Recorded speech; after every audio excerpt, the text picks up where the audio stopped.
আজকে হঠাৎ করেই দুপুরবেলায় প্ল্যান করে ফেললাম বাইরে কোথাও ঘুরতে যাব। প্ল্যানটা একেবারেই হঠাৎ করে হয়েছে, আর আমরা দেখেছি যখন আমরা কোনো প্ল্যান হঠাৎ করে করি তখন সেটা কিন্তু সাকসেসফুল হয়ে যায়, কিন্তু যেটা আমরা আগে থেকে প্ল্যান করি সেটা কিন্তু হয় না। তো ইচ্ছে হলো কাটরা মসজিদ দেখতে আসার। কাটরা মসজিদ অবশ্য আমি এর আগে 3-4 বার এসেছি, বা তারও বেশি হবে হয়তো, কিন্তু সুদীপ্তা কোনোদিন আসেনি। আর সুদীপ্তা ঘুরতে আসে একমাত্র সুব্রতদা বাড়িতে এলেই। অবশ্য ওরও দোষ দেওয়া যাবে না, কারণ হাজব্যান্ড না থাকলে তো ঘুরতে আসার মজাটাই হয় না। আর সব থেকে বড় কথা, সবাই তার হাজব্যান্ডদেরকে নিয়ে ঘুরবে, সুদীপ্তা কি একা একা ঘুরবে বলো? তো সেই কারণে যখন সুব্রতদা বাড়িতে আসে তখন আমরা সবাই ঘুরতে যাই। তো দেখো ও কত সুন্দর ভিডিও করছে, আর সুব্রতদা ভিডিওটা করে দিচ্ছে। অবশ্য আমিও অনেক ভিডিও করেছি, অনেক ছবি তুলেছি। তো আমরা এখন বেরিয়ে পড়ছি, কারণ আমরা অনেকটাই দেরি করে এসেছি, আর ভেতরে খুব জোর হলে আধ ঘন্টা মতন ছিলাম।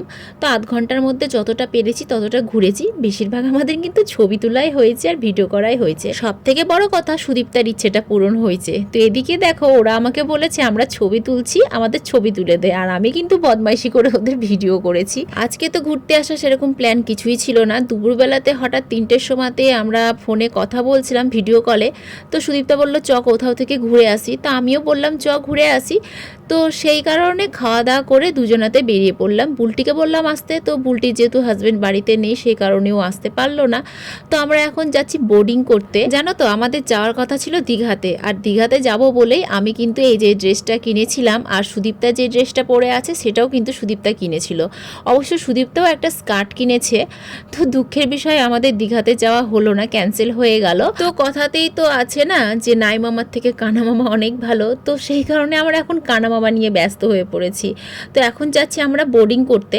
জানো তো বোর্ডিং করার ইচ্ছে আমার অনেক দিন ধরেই ছিল। এর আগে একদিন আমরা ঘুরতে এসেছিলাম, সেদিন ভেবেছিলাম বোর্ডিং করব, কিন্তু সেদিন সন্ধ্যা লেগে গেছিলো বলে আমাদের বোর্ডিং করা হয়নি। তো রাজহাঁসগুলো দেখো কি দারুণ লাগছে তাই না দেখতে। আমার তো মনে হচ্ছিলো একটাকে ধরে নিয়ে বাড়িতে চলে আসি। তো সুদীপ্তারা একটা বোর্ড নিয়েছে আর আমরা একটা বোর্ড নিয়েছি, আর জলটা এত পরিষ্কার আমার না মনে হচ্ছে জলে নেমে সাঁতার কাটি, কারণ গরম লাগছিল। আর এত টলটলে জল দেখলে না নিজেকে কেমন যেন আমি সামলাতে পারি না। আর আমার না এই জলে সাঁতার কাটা, স্নান করা মানে খুব ভালো লাগে। ছোটোবেলাতে তো আমি পুকুরেই স্নান করতাম, এখন বড় হয়ে বাড়িতেই স্নান করি।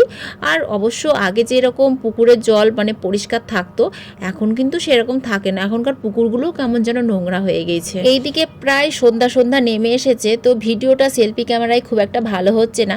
তো আমরা বললাম চ আমরা ফোন এক্সচেঞ্জ করি। তো সুদীপ্তার ফোনটা আমি নিলাম আর আমার ফোনটা সুদীপ্তাকে দিলাম। সুদীপ্তা আমাকে ভিডিও করে দিচ্ছে, আমি ওকে ভিডিও করে দিচ্ছি। তো আমাদের এই বোর্ডিং করার টাইম ছিল প্রায় আধ ঘন্টা মতন। তো আধ ঘন্টার জায়গায় আমরা 40 মিনিট মতন করেছিলাম বোর্ডিং, কারণ ভিড় খুব কম ছিল। তো আমরাই লাস্ট ছিলাম, আমাদের পরে কিন্তু আর কেউ সেরকম বোর্ডিং করেনি। তো খুব আনন্দ করেছি। আর এই পুকুর থেকে তো উঠতে ইচ্ছে করছিল না, কারণ পুকুরটায় বেশ বাতাস বইছিল আর জলের উপরে ভাসছিলাম, তো বেশ মজা আসছিল। আর এদিকে বোর্ডিং করতে করতে দেখো সন্ধ্যা নেমেও এলো। এখন আমরা কিন্তু বেরিয়ে পড়ছি এখান থেকে। এখন সোজা বাড়ি যাব, কারণ মেঘলা মেঘলা ওয়েদার করছে, কখন বৃষ্টি চলে আসবে তার ঠিক নেই। তো আমরা দুই বান্ধবীতে হাঁটতে হাঁটতে যাচ্ছি, আর আমাদের বান্ধবীদের বরের অবস্থা দেখো, ওরা দুজনাতে পেছন পেছন ক্যামেরা করতে করতে আসছে। সত্যি ওরা ছিল বলেই আমাদের ভিডিওগুলো করা সম্ভব হয়েছে। আর আমরা দুজনেই যেহেতু ভিডিও করি সেই কারণে কে কার ভিডিও ধরে দিবে, তো সেই কারণে বরগুলোকে বলা হয় ভিডিওগুলো করে দিতে। মাঝে মাঝে জানো তো ওরা ভিডিও করে দিতে গিয়ে প্রচণ্ড রেগে যায়, কিন্তু কি আর করা আছে, বউ যখন বলেছে তখন তো বরদেরকে করে দিতেই হবে, তাই না? তো আজকে ছিল বিয়ের ডেট, কোথাও একটা বিয়ে হচ্ছিল। তো দেখো কত পটকা ফাটছে, মনে হচ্ছিল যাই বিয়ে বাড়িতে গিয়ে রাত্রে ডিনারটা সেরেই আসি। কিন্তু না বাবা, আমাদেরকে তো নেমন্তন্ন করেনি, আর আমরা নেমন্তন্ন ছাড়া কারো বাড়িতে যাইও না। তো আমরা এখন এসেছি রেস্টুরেন্টে খেতে, ডিনার করতে বলতে পারো, কারণ এইসব খাবার খাওয়ার পর আর বাড়িতে গিয়ে আমরা কিছু খাই না। তো ছেলেরা খেয়েছিল হচ্ছে পাকোড়া আর লস্যি, আর আমরা বড়রা খেয়েছিলাম 1 কাপ করে কফি আর একটা করে এগরোল। এগরোলটা অবশ্য আমি আর সুদীপ্তা খেয়েছি। তো এগরোলের সাইজ দেখেছো কি বড় বড়, আমি তো এই প্রথম এত বড় বড় এগরোল খাচ্ছি। মানে এর আগে আমি এগরোল খেয়েছি কিন্তু এত বড় খাইনি। এখানে যে এত বড়টা করে আমি জানতাম না, কারণ এখানে এর আগে আমি এগরোল খাইনি, চাউমিন খেয়েছি, পাকোড়া খেয়েছি, এই প্রথম আমি এখানে এগরোল খেলাম। আর এগরোলটা দেখে তো আমি অবাক হয়ে গিয়েছিলাম। যাই হোক, রাত্রের খাওয়া দাওয়া সেরে এখন বাড়িতে যাচ্ছি। তো যাওয়ার পথেই দেখো বৃষ্টি শুরু হয়ে গেল। তো যাই হোক, সকলকে টাটা, গুড নাইট। আবার নেক্সট ভিডিওতে দেখা হচ্ছে, কেমন?